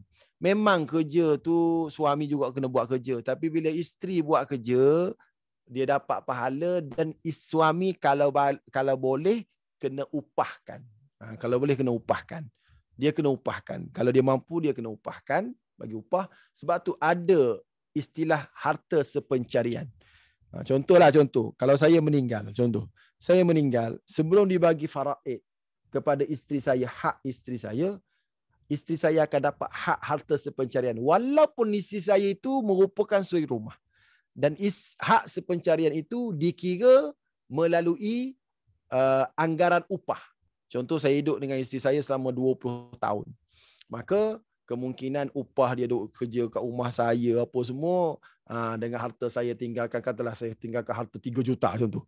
Contohlah. Jadi dia kena tolak dulu harta sepencarian, yang mana harta sepencarian itu adalah dikira berdasarkan upah yang diberikan selama 20 tahun dia berkhidmat. Yang tu kena mahkamah syariah lah yang kira. Jadi mana adalah hak upah tu. Boleh faham tak? Jadi kalau nak kata bahawasanya saya pernah terbaca ini adalah tanggungjawab suami, ya. Jawabnya ya juga. Tapi bagi pandangan saya zaman sekarang dia kena ada satu indikator baru sesuai dengan masyarakat Malaysia. Yang dua-dua bekerja macam ni, yang lelaki bekerja seorang macam ni, upahnya macam mana, kena buat secara proper lah. Ketetapan itu secara proper. Kerana apa? Kerana ada dalil-dalil yang menyatakan itu kerja orang lelaki. Ada juga dalil-dalil yang mengatakan itu juga kerja orang perempuan. Macam tadi, wal mar'atu ra'iyatun fi baiti zawjiha. Jadi kena buat secara proper, tunjuk betul macam mana sesuai dengan kemasyarakatan. Sebab tu dalam Islam dia ada uruf. Adat kebiasaan menjadi dalil hukum. Jadi apa yang disebut oleh Puan Ruhaiza Awang tu taklah kata salah. Tapi untuk diimplementasikan di Malaysia, dia perlu kepada perincian yang mendalam. Okey, boleh faham? Jelas okey. Ustaz, saya ada soalan. Tadi Ustaz kata harta pencarian isteri rumah tangga pun kita kena bagi reward kan. Bagaimana pula kalau isteri tu dia bekerja, dia ada duit dia sendiri, dan mungkin saya rasa ramailah suami pun terlepas pandang lah yang diorang sepatutnya pun kena reward lah, macam bagi nafkah juga walau isteri tu dah ada duit dia sendiri. Sebab kan selalu bila dua-dua kerja semua kena godash kan. Maksudnya dia ni bayar ni, laki bayar ni kan. So macam mana tu Ustaz, pandang Ustaz? Dia gini, dia memanglah ada lah orang perempuan cakap duit you, duit I, duit I, duit I. Ada lah orang perempuan cakap gitu. Duit you, duit I, duit I, duit I. Dia kata gitulah. Okey, baik. Benda ni sebenarnya kena ada kajian mendalam lah. Dari segi tesis-tesis baru. Tentang macam mana. Sebab orang perempuan tu pun, dia dapat bekerja pun. Kerana apa? Kerana izin suami dia. Satu. Dan suaminya pula tidak ada hak untuk ambil duit suami isteri dia. Sebab dia wajib nafkah. Allah Ta'ala sebut dalam Quran, Al-rijalu qawwamuna 'alan nisa' bima faddalallahu ba'dahum wa bima anfaqu min amwalihim. Lelaki itu hebat dibandingkan dengan perempuan disebabkan kehebatan yang telah Allah Ta'ala bagikan dari segi fizikal dia, dan hebatnya dia kerana dia yang tanggung nafkah. Maknanya dia kena tanggung nafkah isteri. Macam-macam mana pun dia kena tanggung nafkah isteri. Tapi bila isteri ni dah ada duit sendiri, tak apalah bang, kereta saya bayar, rumah saya bayar, itu adalah ihsan. Jadi bila ada ihsan macam tu, macam mana hak suami ke atas isteri, hak suami ke atas isteri dari segi nafkah tetap tak gugur. Tetap ada. Tak gugur. Cuma itu ihsan saja dari segi isteri. Dan isteri juga kena faham, dia boleh bekerja pun kerana apa? Kerana izin suaminya. Kalau suami tak izin, tak dapat bekerja. Jadi saya nak bagi jawapan secara tuntas malam ni, dia perlu kepada penilaian macam buat tesis lah senangnya. Sebab suasana Malaysia ni lain. Ada yang isteri yang bayar nafkah banyak lebih daripada suami. Ada juga kan zaman sekarang kan. Jadi benda-benda macam ni dia kena, saya nak jawab secara tuntas pun saya tak berani. Tapi kesimpulannya, hak suami, kewajipan suami bayar nafkah tetap ada. Tapi ada di sana satu istilah perkahwinan dipanggil perkahwinan misyar. Ada juga. Ada perkahwinan misyar, istilah perkahwinan misyar. Iaitu perkahwinan yang suami tak perlu bagi nafkah. Ada juga perkahwinan misyar. Terutamanya contoh kalau zaman sekarang, saya bagi contoh lah zaman sekarang. Zaman sekarang orang perempuan yang saya ni duduk kat Taman Universiti. Jadi Taman Universiti ni dekat dengan Universiti UTM. Ada profesor-profesor yang gaji bukan main mahal lagi kan. Gaji-gaji mahal, tapi dia tidak direzekikan oleh Allah ada suami. Kan? Tidak direzekikan oleh Allah ada suami. Maka dalam Islam ni Islam ni agama yang cukup cantik. Ada peruntukan. Peruntukan apa? Peruntukan dia boleh pinang mana-mana lelaki, dia boleh pinang. Tak apa, nafkah awak tak usah. Saya hanya nak saya ada zuriat. Sebab saya ni profesor. Bila saya profesor ni, maka saya rasa sayanglah kalau saya tak ada anak untuk mewarisi kecerdasan dan kecerdikan saya. Jadi awak boleh jadi suami saya. Tapi nafkah tak perlu. Ada. Peruntukan tu ada dalam Islam. Bukan tak ada. Ada. Jadi dia pun pergi carilah dia tengok pak imam. Imam kan gaji murah ya kan. Dah ada suami isteri. Tak apalah mam, jadi suami saya. Tak apa. Nafkah apa semua. Saya awak tak perlu bayar pada saya perjanjian. Bahkan sebab katakanlah sebab imam ni dah ada isteri, dan isteri imam jaga imam selama 5 hari sebulan, 5 hari seminggu. Semua imam datang rumah saya 2 hari je seminggu. Saya gajikan lagi isteri imam. Contoh. Seronok jadi pak imam ni gitu. Jadi ada peruntukan sebegitu. Faham tak? Ada peruntukan. Jadi benda macam ni dalam masyarakat Malaysia ni, bila ada peruntukan Islam, cuma macam mana tentang pembahagian nafkah, macam mana tentang kewajipan nafkah tu, yang tu perlu ada satu kajian terperinci. Nak kata bila isteri bekerja, suami lepas nafkah dia, tak boleh juga. Melainkan dalam kes misyar. Nak kata isteri pulaknya sebab dia boleh boleh bekerja, duit dia banyak, suami pula duit banyak juga, maka bila mati salah seorang, suami berhak atas harta sepencerian isteri pula, contoh. Jadi sebelum nak bagi pusaka, bila isteri dah meninggal, harta isteri tu kena bagi pada suami dulu. Kenapa? Sebab sepencarian. Gitu ke? Gitu ke sebab sepencarian? Kalau macam tu, kalau contoh isteri bekerja, suami bekerja, isteri tak bekerja, bila suami mati, isteri ada hak sepencarian. Faham tak? Sekarang dua-dua bekerja, tiba-tiba isteri mati. Adakah suami ada hak sepencarian isteri punya? Ada tak? Yang tu pun perlu kepada perincian yang penuh. Sebab apa? Sebab isteri boleh pergi beli rumah besar, boleh buat harta dia pun dengan sebab izin suami dia juga. Yang tu pun panjang perbicaraannya. Jadi saya kalau bab hukum-hukum baru ni, sebab benda ni benda ni fiqh kontemporari. Jadi fiqh kontemporari ni memerlukan kepada kajian-kajian mendalam. Jadi saya tak berani nak jawab secara mendalam, doktor. Sebagaimana baru ni orang tanya saya tentang orang ditidurkan ketika COVID. Ditidurkan ketika COVID. Bila ditidurkan ketika COVID, adakah dia wajib qada semayang dia? Adakah dia wajib qada semayang dia sebab dia tidurkan? Sebab dalam mazhab Syafi'i, kalau dia koma, dia tak wajib qada. Kalau dia tidur, dia wajib qada. Jadi kalau dia tidur, kalau istilah tu istilah tidur selama 15 hari itu tidur, maka dia sedar dia tak wajib qada 15 hari. Tapi kalau istilah tu istilah koma, dia ditidur tapi sebenarnya dia koma, dia tak tahu apa, dia koma. Maka bila dia bangun, dia tak wajib qada sebab dia hilang akal. Jadi hukum-hukum sebegini orang tanya saya kata kena tanya mufti, dan saya sudah WhatsApp kepada mufti untuk dibincangkan. Sampai sekarang pun belum keluar fatwa secara jelas. Jadi wallahu alam lah. Jadi setakat orang tanya saya kata qada lah. Anggap tidurlah, tak apalah. Anggap tidurlah sebab nama ditidurkan. Jadi fatwa-fatwa sebegitu yang perlu ustaz-ustaz zaman sekarang lebih terkehadapan buat kajian. Adapun saya, sebab saya cikgu sekolah kan.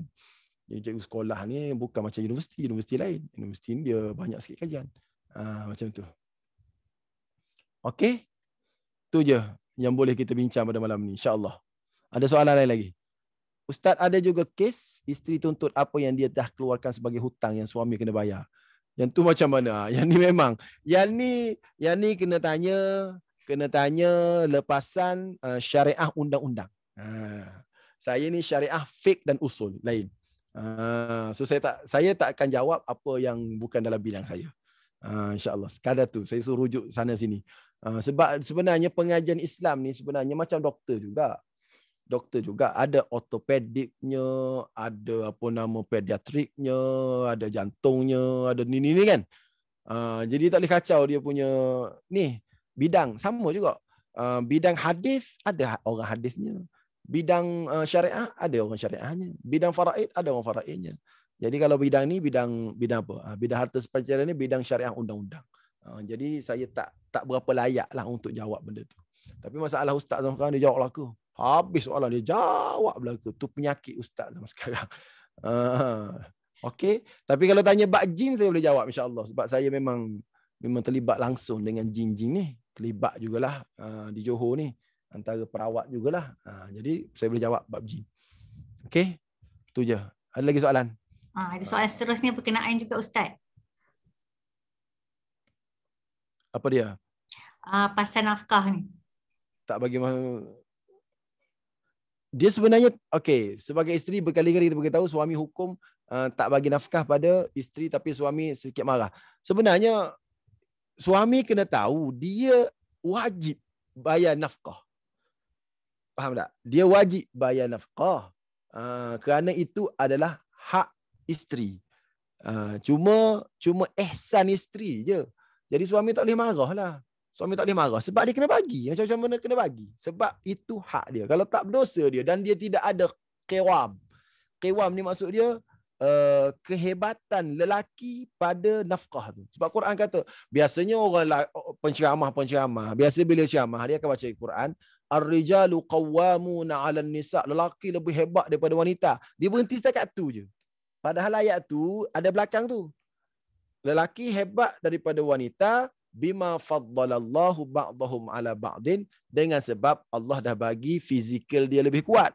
Satu. Dan ayat belakang tu wa bima anfaqu min amwalihim, dan sebab dia yang bagi nafkah. Jadi kalau dia tak bagi nafkah, dia tak adalah qiwam tu. Qiwam tu apa dia? Kehebatan tu. Jadi itulah masalahnya lelaki kalau isteri bekerja, dia jadi ambil peluang pula tak nak bagi nafkah. Benda lain dia boleh buat. Rim kereta dia tukar. Itu masalahnya. Tapi nafkah dia tak dapat buat.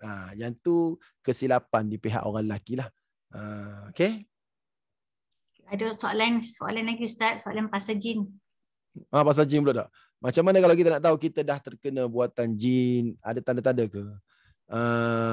Antaranya tak sihat tu satu. Antaranya tak tenang, tak sihat. Tapi semuanya untuk confirm kena scan. Kena scan. Mana pergi jumpa dengan, ataupun suruh suami lah baca.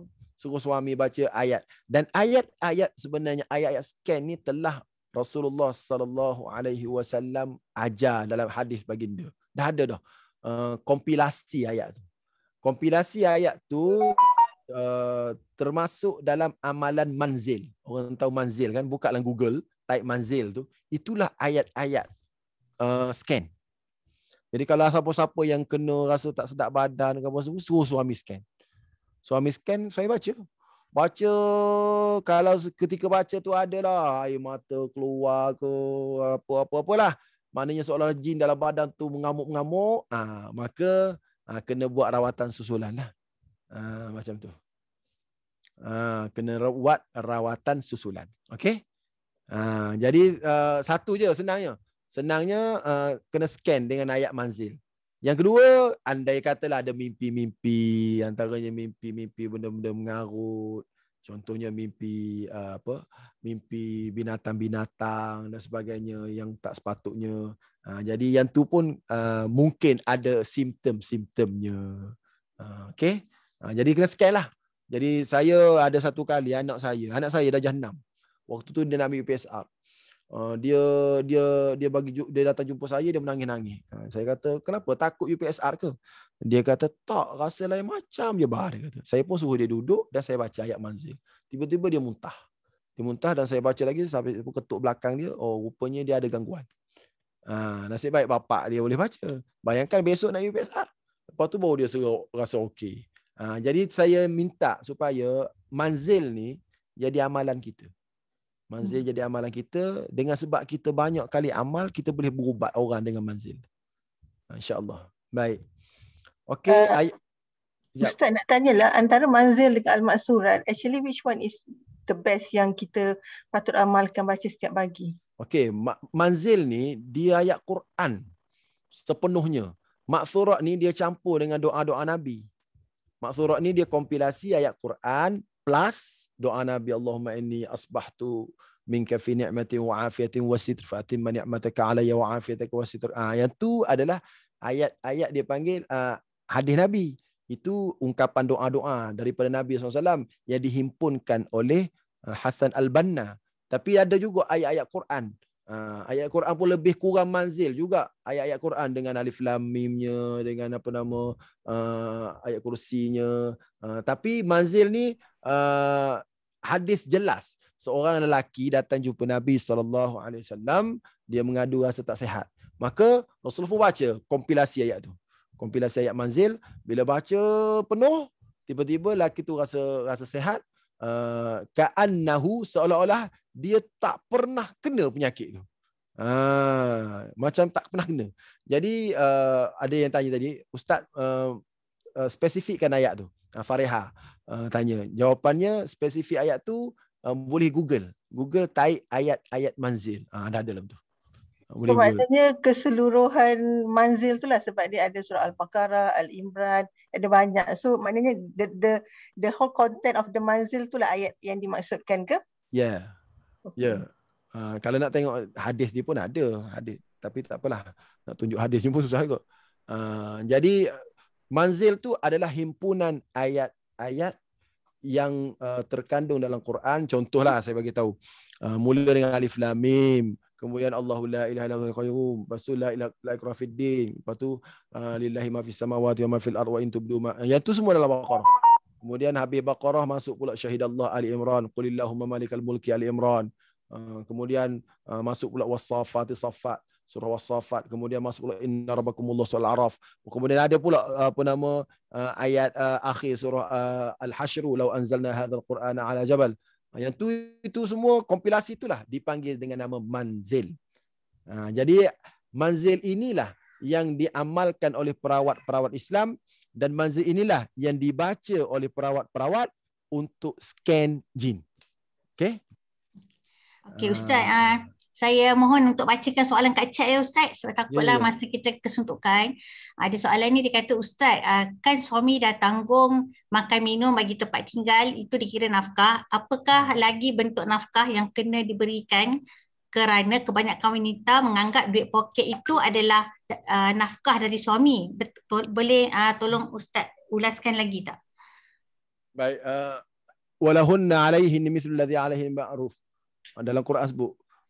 Dalam Quran sebut secara spesifiknya kiswatuhum ada. Pakaian, makanan, apa lagi tempat tinggal, itu nafkah yang spesifik Quran sebut. Yang tu spesifik Quran sebut. Jadi duit apa? Duit poket ni macam mana? Duit poket tu nafkah tak Ustaz? Duit yang isteri guna untuk diri sendiri. Duit poket ni, yang ni lah yang memerlukan kepada uruf tu. Uruf semasa tu. Uruf semasa kat Malaysia ni, kalau tak bagi duit poket, tak boleh, kena bagi. So, maka duit poket tu pun jadi nafkah juga. Boleh faham maksud saya? Yang Allah Ta'ala sebut secara spesifik tu, macam baju, pakaian, rumah tu secara spesifik. Duit poket ni memang Allah tak sebut secara spesifik. Tapi hukum dalam Islam ni, hukumnya pertama Quran sebagai sumber, kedua hadis kan. Ada juga uruf. Uruf ni maksud dia budaya setempat. Jadi orang perempuan ni dia kena ada duit dia sendiri juga untuk dia, iyalah, faham lah. Jadi itu saya kata kena ada satu kajian berapa suami kena bagi pada isteri. Berapa suami kena bagi pada isteri. Dia tak boleh cakap saya dah bagi dah baju, saya dah bagi dah, habis pakaian saya dah beli, tapi duit poket tak ada langsung dah. Tak ada langsung. Okey, budaya Malaysia ni kena ada, dan budaya itu menjadi sumber hukum. Banyak mana dia kena buat kajian. Kalau kat Johor Bahru contoh, kat Johor Bahru kan bandar besar, mungkin suami kena bagilah sebulan kat isteri contoh 500 ke contoh. Sebab makan dah lepas dah 500 tu dia nak beli. Nak beli kat Shopee gitu jelah. Maknanya contoh untuk dia contoh tambahan pula dia yang berkhidmat kat rumah kita. Dia tolong masak, tolong jaga anak kita apa semua.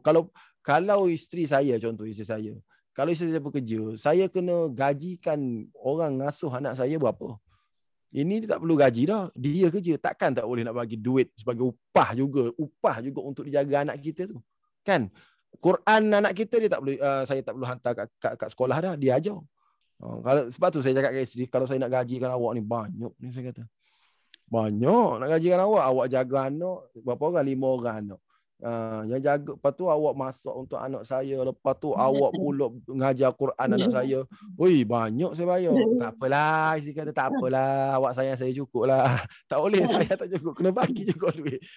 Tapi ada lah saya bagi kat isteri, bukan tak bagi, ada lah bulan-bulan saya bagi kat isteri saya. Walaupun dia tak bekerja. Sebab kita faham itu urus. Kalau zaman dulu lain. Zaman mak nenek kita dulu lain. Ini tak uruf tu. Jadi had banyak mana kat Johor Bahru, kena ada lah. Kalau ada fatwa bagus. Ada fatwa bagus. Tak. Kalau Johor Bahru macam ni. Kalau kat Kota Baru macam ni. Sebab Kota Baru kalau kat kampung macam ni. Dia ada had dia. Boleh? Okey, Ustaz, kalau period boleh tak baca manzil?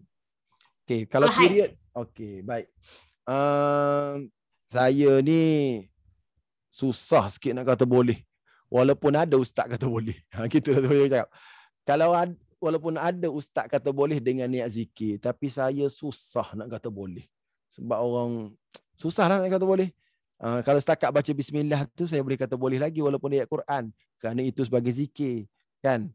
Tapi kalau manzil ni banyak 33 ayat. Dia panjang. Dan ayat Quran sungguh. Ayat Quran betul. Jadi kalau ketika period tu, maka dinasihatkan untuk dengar je lah. Buka. Dan sekarang dah ada dah dalam YouTube tu. Buka je. Buka dengar. Ustaz, soalan seterusnya, kalau kita scan sendiri ayat manzil itu, boleh tak menjauhkan jin-jin dari diri sendiri? Amal lah. Lagi cantik. Maknanya kita jadi amal dengan menjadi pendinding diri kita. InsyaAllah. Soalan terakhir Ustaz. Ustaz, suami saya kedekut dalam isu duit. Tapi bab makan dia memang cukup segalanya. Hanya isu duit saja. Jika saya ambil duit dia tanpa izin, berdosa tak? Soalan pernah berlaku Hindun dan Abi Sufyan. Ni cerita Hindun dan Abi Sufyan. Hindun tu isteri Abi Sufyan tu. Dan soalan ini pernah ditanya kepada Nabi SAW. Hindun dah tanya, suami saya kedekut tapi dia baik. Kalau saya ambil, Rasulullah kata bolehlah ambil, tapi sekadarnya lah, jangan lebih-lebih. Jadi kalau lah apa nama isteri tu ambil sebab nak beli Birkin, tak boleh kot. Apa nama Birkin? Apa nama? Handbag apa? Yang tu tak boleh lah. Jadi ambil sekadar tu lah, sekadar apa nama. Dah cukup dah tak? Macam tu lah. InsyaAllah.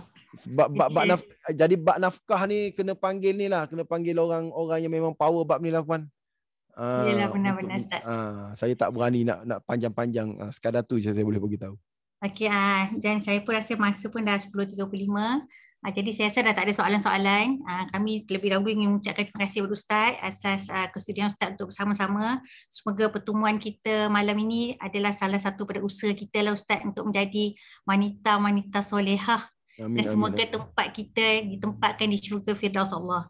Dan saya mohonlah dengan Puan, nak tanya, sebenarnya jemaah ni daripada mana? Saya baru nak cakap. Okey.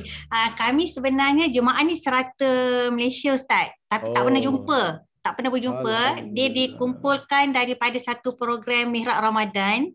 Daripada Ramadan tu terdetik nak tubuhkan kelab ni lah, Sahabat Mihrab 4 pagi. Nak tolong bangkit kejut tahajud, solat, berkongsi ilmiah.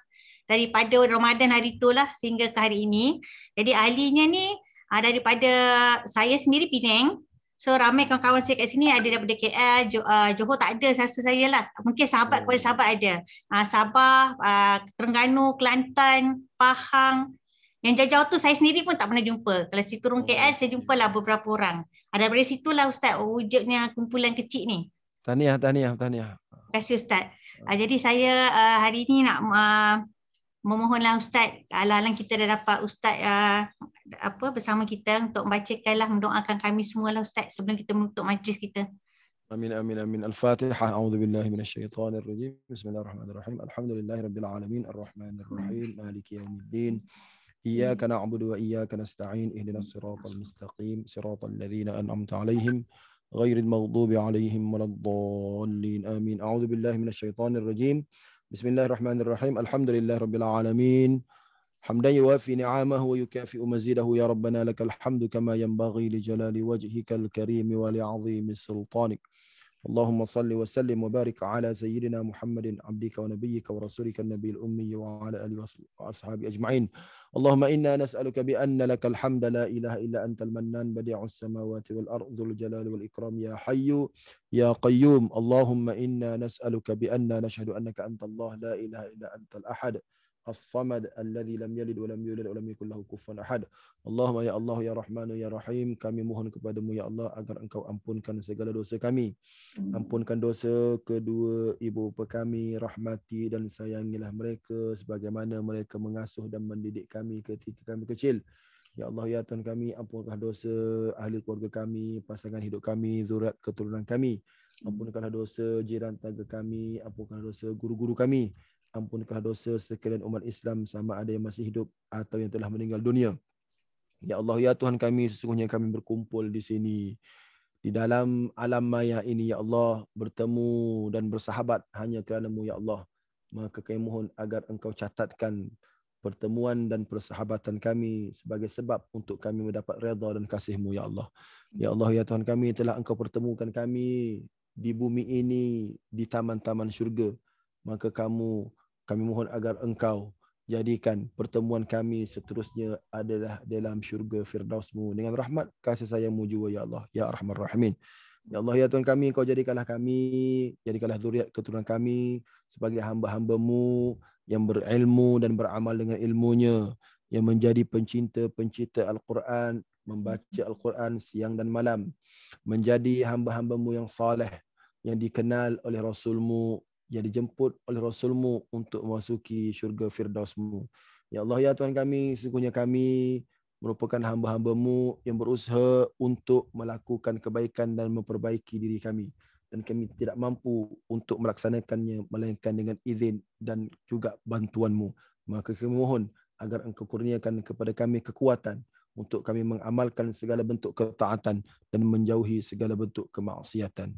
Ya Allah, ya Tuhan kami mohon padamu ya Allah agar Engkau turunkan kepada kami berkat rahmat kasih sayang-Mu, hidayah petunjuk-Mu, bantuan inayah-Mu dalam kami menghadapi kehidupan pada zaman ini ya Allah. Dan kami mohon ya Allah agar Engkau angkat wabak yang sedang melanda negara kami yang kami cintai ini ya Allah, dan agar kami dapat hidup secara baik dan dapat memakmurkan rumah-rumah-Mu dengan majlis-majlis ilmu dan amal ibadat. Moga dengan itu dapat kamu turunkan lagi kasih sayang-Mu kepada kami, dapat kamu limpahkan lagi rahmat kasih-Mu buat kami dan buat negara yang kami sayangi ini ya Allah. Ya Allah ya Tuhan kami, sesungguhnya ini adalah sedikit usaha kami untuk mengembangkan ajaran Nabi SAW, untuk menyebarkan ungkapan-ungkapan hadis Nabi SAW. Maka kami mohon dengan sedikit amal kami ini, Engkau catatkan ia sebagai sebab untuk kami mendapat cinta Nabi, cinta-Mu dan cinta orang-orang saleh yang sentiasa mencintai-Mu ya Arhamar Rahimin ya Akramal Akramin. ربنا عليك توكلنا وإليك أنابنا وإليك المصير. ربنا لا تؤاخذنا إن نسينا أو أخطأنا. ربنا ولا تحمل علينا إصرا كما حملته على الذين من قبلنا. ربنا ولا تحملنا ما لا طاقة لنا به. واعف عنا واغفر لنا وارحمنا أنت مولانا فانصرنا على القوم الكافرين. ربنا آتنا في الدنيا حسنة وفي الآخرة حسنة وقنا عذاب النار. وصلى الله على سيدنا محمد وعلى آله وصحبه وبارك وسلم والحمد لله رب العالمين. تقبل الله منكم. Terima kasih Ustaz. Jadi sahabat-sahabat